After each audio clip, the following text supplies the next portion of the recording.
सभी को राधे राधे। आज है हमारी क्लास 11 और हम यहाँ पे पढ़ने वाले हैं टैक्सेशन यानी कि कर, यानी टैक्स क्या होता है। तो बिना किसी देरी के स्टार्ट करेंगे हम कि टैक्स है क्या, आखिर में टैक्स हम क्यों पढ़ते हैं, क्या है। ठीक है, अब चलो आगे बढ़ते हैं। तो जो हम सरकार को टैक्स देते हैं ना, जिससे हमें फ़ायदा नहीं होता, डायरेक्ट तो फ़ायदा होता ही नहीं, प्रत्यक्ष रूप से हमें फ़ायदा नहीं होता, उसको बोलते हैं हम टैक्स यानी कर।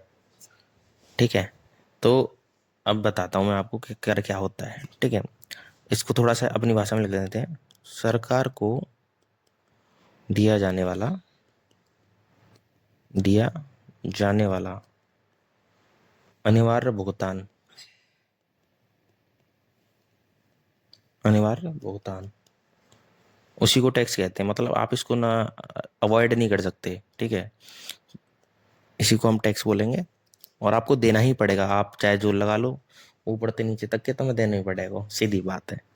ठीक है, अब इससे आपको डायरेक्ट लाभ तो होता नहीं है, लेकिन ये जो है ना, सरकार की आय का स्रोत है, मुख्य स्रोत बोल सकते हैं, एक मुख्य स्रोतों में से एक है, सरकार की आय का स्रोत है ये। ठीक है, स्रोत है। ठीक है, और ये सरकार इससे करती क्या है, सरकार इससे विकासात्मक, ठीक है, विकासात्मक एंड कल्याणकारी कार्य करती है। ठीक है, एवं कल्याणकारी कार्य करती है। ठीक है, अब यहाँ तक तो क्लियर हो गया होगा। अब ये तो ठीक है, टैक्स की चोरी करना, टैक्स की चोरी, ठीक है, चोरी करना ये अपराध है, दंडनीय अपराध है। ठीक है, जेल भी है इसके लिए, ठीक है, सजा भी है उसी हिसाब से, और आपको जुर्माना भी भरना पड़ेगा इसके लिए अगर आप टैक्स की चोरी करते हो या फिर आप पकड़े जाते हो टैक्स की चोरी करते हुए। आर्टिकल 265 कहता है, ठीक है, थोड़ा सा पॉलिटी के अंदर आ गए हम। आर्टिकल 265 ये कहता है कि आप जो है ना, मतलब भारत में जो सरकार है, ठीक है, सरकार बनी वो बिना कानून बनाए, ठीक है, संसद के अंदर कानून बनते ही हम जानते हैं, तो बिना कानून बनाए टैक्स कोई ले ही नहीं सकता, आपसे टैक्स वसूला ही नहीं जा सकता। ठीक है, आर्टिकल 265 के अनुसार, ठीक है, भारत में बिना कानून की शक्ति के, ठीक है, के भी कर नहीं लिया जा सकता। ठीक है, ठीक है, इतना तो समझ आ गया होगा। ठीक है, इतना तो इससे आगे बढ़ते हैं कि क्या क्या है टैक्स में, हम क्या पढ़ेंगे, मेथड्स क्या क्या है टैक्स लेने के। ठीक है, ठीक है, और हर एक टाइप का टैक्स, मतलब जिस भी टाइप का टैक्स होगा ना, उसके लिए अलग अलग कानून बने होते हैं। ठीक है, ये बात भी याद रखना। ठीक है, तो अब टाइप्स ऑफ टैक्स देख लेंगे, मतलब मेथड्स ऑफ टैक्स देख लेंगे कि क्या क्या है, किन मेथड्स के जरिए टैक्स लिया जाता है, और मतलब सरकार किन किन मेथड को यूज कर सकती है अगर टैक्स लेना हो तो। ठीक है, मेथड्स ऑफ टैक्सेशन। ठीक है, चलो इतना जान लिया, आगे बढ़ते हैं। तो पहला है प्रगतिशील कराधान, बोलते हैं इसको, प्रोग्रेसिव टैक्स, प्रगतिशील कराधान इसको बोलेंगे। ठीक है, ये क्या है, प्रोग्रेसिव टैक्स, प्रोग्रेसिव टैक्सेशन। ठीक है, अब यहाँ पे तो ये क्लियर हो गया।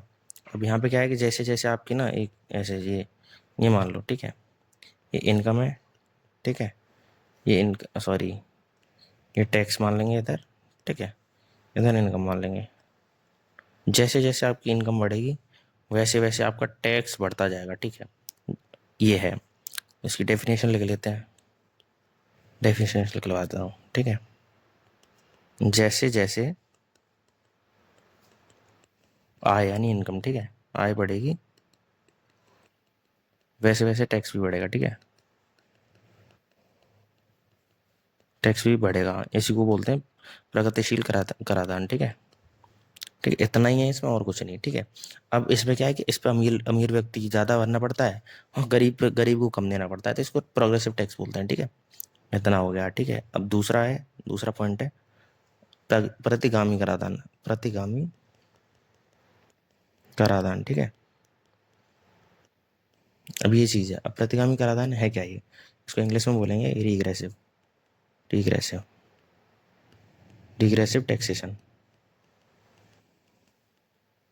इतना क्लियर हुआ। अब इसमें क्या है कि मैप के जरिए थोड़ा समझा देता हूँ। यहाँ पे 30% टैक्स लग रहा है मान लो, ठीक है। और यहाँ से जैसे क्या है कि इनकम बढ़ रही है, इधर इनकम बढ़ रही है। तो जैसे जैसे आपकी इनकम बढ़ेगी, ठीक है, जैसे जैसे आपकी इनकम बढ़ रही है, इनकम बढ़ रही है, ठीक है, इनकम बढ़ी और टैक्स कम हो गया, टैक्स का कम हो जाना, इनकम का बढ़ जाना और टैक्स का कम हो जाना, उसी को कहेंगे रिग्रेसिव टैक्सेशन। अब ये क्या है, अब देखो इसको अगर हम लागू करते हैं ना, तो ये किसी का मेथड था, मतलब किसी मतलब अच्छे महान व्यक्ति ने दिया है। पर इससे क्या है कि जो गरीब व्यक्ति है ना, तो गरीब व्यक्ति में एक उत्तेजना होती है कि हम ज़्यादा कमाएंगे तो हमें कम टैक्स देना पड़ेगा, लेकिन ये इंडिया में यूज़ होता नहीं है, ठीक है। तो इसकी डेफिनेशन लगा लेते हैं, समझ आ गया होगा इतना तो, ठीक है। ठीक है, जैसे जैसे आय बढ़ती है, जैसे जैसे आय बढ़ती है, ठीक है, वैसे वैसे टैक्स कम होता है, ठीक है, वैसे वैसे टैक्स कम देना पड़ता है। टैक्स यानी टैक्स जो दर होती है ना वो कम देनी पड़ती है, टैक्स कम देना पड़ता है, ठीक है। अब इससे क्या है कि इससे गरीब आदमी में, गरीब लोगों में, ठीक है, गरीबों में, जो गरीब हैं, ठीक है, गरीबों की अधिक आय, अधिक आय अर्जित करने की, अर्जित करने की, अर्जित करने की, सॉरी, अर्जित करने के लिए प्रेरित होते हैं, बोल दो बस, के लिए प्रेरित होते हैं, ठीक है। चलो अब आगे बढ़ते हैं, पॉइंट नंबर 3 पे आते हैं, आनुपातिक कराधान, यानी इसको बोलेंगे, सॉरी, यहाँ पे अभी बोलेंगे आनुपातिक कराधान को बोलेंगे प्रोपोर्शनल टैक्सेशन, प्रोपोर्शनल टैक्सेशन। अब ये क्या है, इसमें क्या है कि जो गरीब है, अमीर है, सब पे बराबर टैक्स लगा देना, यानी 20% टैक्स चल रहा है, सरकार ने 20% लगा रखा है, तो सब पे एक समान लगेगा, गरीब पे, अमीर पे, अमीर पे, गरीब पे, और ये मिडिल क्लास पे, मिडिल क्लास पे, तीनों पे बराबर टैक्स लगेगा, यानी सभी पे बराबर टैक्स लगाने को ही आनुपातिक कराधान कहते हैं, ठीक है। ठीक है, इसमें सभी पर एक समान कर लगाया जाता है, ठीक है, ठीक है, बस इतना सा है। जो अमीर होगा उस पर भी बराबर लगेगा, गरीब होगा दोनों पे बराबर लगेगा, न कम न ज़्यादा। अब एक चौथा पॉइंट है, इसको और समझ लेते हैं। अब बोलेंगे अवक्रमिक, अवक्रमिक, अवक्रमिक कर प्रणाली, ठीक है, इसको बोलेंगे, ठीक है, यानी कि डिग्रेसिव, डिग्रेसिव टैक्सेशन, मतलब कि एक लिमिट तक बढ़ना फिर रुक जाना, इसको ही बोलेंगे, ठीक है, अवक्रमिक कर प्रणाली, कर प्रणाली, ठीक है। तो इसमें एक सीमा तक, सीमा तक आय बढ़ने पर टैक्स लगता है, ठीक है, आय बढ़ने पर टैक्स लगता है, ठीक है। उसके बाद बराबर वही टैक्स चलता रहेगा, जो कि इंडिया में भी यही लगता है, जैसे कि, ठीक है, ये देखो इनकम है, ठीक है, सॉरी, टैक्स है, इनकम है, जैसे जैसे आपकी इनकम बढ़ रही है, जैसे जैसे आपकी इनकम बढ़ रही है यूँ करके, ठीक है, वैसे वैसे आपको टैक्स बढ़ जाएगा, लेकिन यहीं तक बढ़ेगा, फिर इसके बाद ऐसे करके सीधा यही टैक्स चलता रहेगा, ठीक है, चाहे आपकी इनकम कितनी भी बढ़ती जाए, कितनी भी बढ़ती जाए, फिर इतना ही लगेगा, ठीक है, एक लिमिट तक टैक्स बढ़ता है इसमें, ठीक है, यही चीज़ है बस, ठीक है। अब चलो यहाँ तक क्लियर हो गया, ठीक है, और उसके बाद एक आय तक बढ़ने तक लगता है, उसके बाद समान रहता है, ठीक है, उसके बाद समान रहता है। चलो ये क्लियर हो गया। अब इसके बाद पढ़ेंगे टाइप्स ऑफ टैक्सेस। अब टाइप्स ऑफ टैक्सेस क्या है?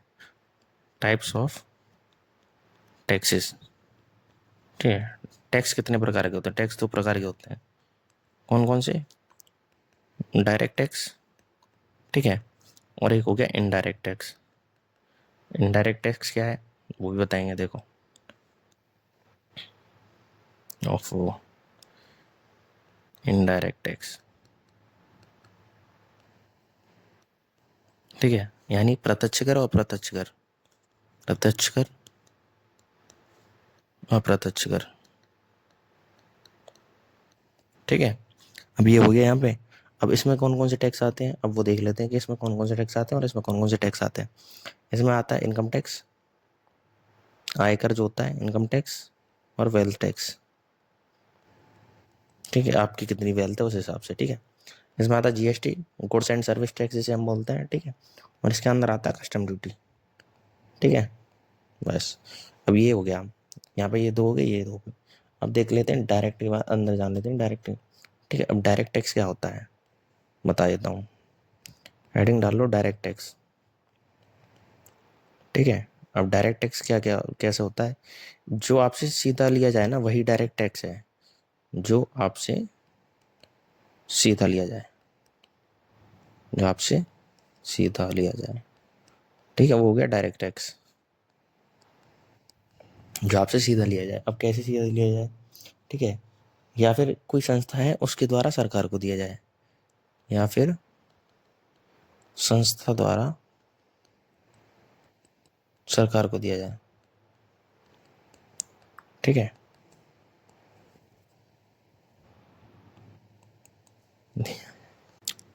तो यहाँ पर तक हम समझ लिया ना कि डायरेक्ट टैक्स जो डायरेक्ट मतलब सीधा हमसे लिया जाए, या फिर जो है संस्था के द्वारा दिया जाए, ठीक है। अब यहाँ पे आगे बढ़ते हैं। अब ये कौन कौन से टैक्स होते हैं एग्जाम्पल में देख लो, ठीक है। एग्जाम्पल नहीं, यही टैक्स होते हैं। इनकम टैक्स जो मैंने अभी बता दिया आपको, ठीक है। प्रॉपर्टी टैक्स, प्रॉपर्टी टैक्स, ठीक है। कॉरपोरेट टैक्स, ठीक है। और capital capital gain tax, capital gain tax, ठीक है। अब यहाँ तक समझ आ गया हो। यानी कैपिटल जो गेन टैक्स होता है ना, संपत्ति संपत्ति हस्तांतरण, हस्तांतरण, ठीक है, कर बोलते हैं इसको, ठीक है। अब इसके बारे में बताऊंगा क्या होता है, ठीक है।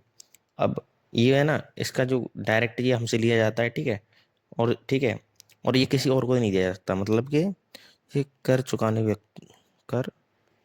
चुकाने वाले व्यक्ति पर ही इसका भार पड़ता है, ठीक है। व्यक्ति पर ही इसका भार पड़ता है, ठीक है। मतलब डायरेक्ट आपको ही देना पड़ेगा, कोई और बीच में आएगा नहीं इसमें, ठीक है। चलो, अब ये तो समझ लिया हमने। अब इसके बाद हम समझेंगे इनडायरेक्ट टैक्स। इनडायरेक्ट टैक्स, अब ये क्या इनडायरेक्ट टैक्स, यानी अप्रत्यक्ष कर जैसे हम बोलते हैं। अप्रत्यक्ष कर के बारे में देखेंगे क्या है, ठीक है। अब इसमें क्या है कि इसको ना, जैसे जीएसटी है, ठीक है, जो आप खरीदों पर लगाया जाए, जैसे ऐसा कर जो वस्तुओं और सेवाओं पर लगाया जाएगा, आपसे डायरेक्ट नहीं लिया जाएगा, ठीक है। ठीक है, सेवाओं पर लगाया जाए, उसी को कहेंगे डायरेक्ट टैक्स, ठीक है। इनडायरेक्ट टैक्स, सॉरी, ठीक है। ये और चुकाया किसके द्वारा जाता है? उपभोक्ता के द्वारा। यानी आप, अब आप या हम खरीद के लाएंगे इस चीज़ को, तो आप दोगे, या फिर जो है, जैसे मान लो मैं खरीद के लाया दुकान से, तो दुकान वाला इसको टैक्स को देगा, लेकिन हम दुकान वाले को देते हैं। उपभोक्ता द्वारा चुकाया जाता है, ठीक है।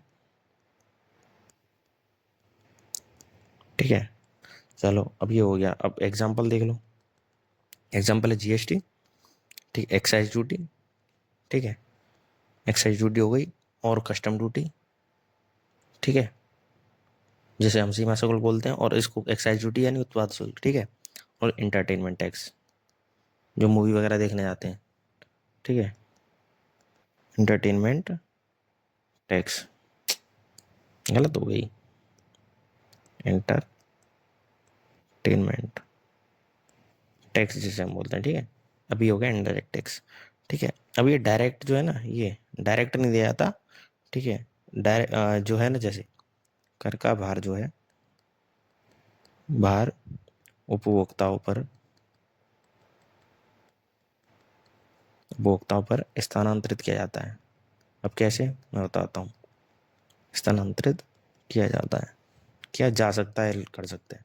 अब जैसे मैं बताता हूँ, जैसे आपने एक चिप्स की पैकेट खरीदा, दुकान वाले से खरीदा, दुकान से, शॉप से, ठीक है।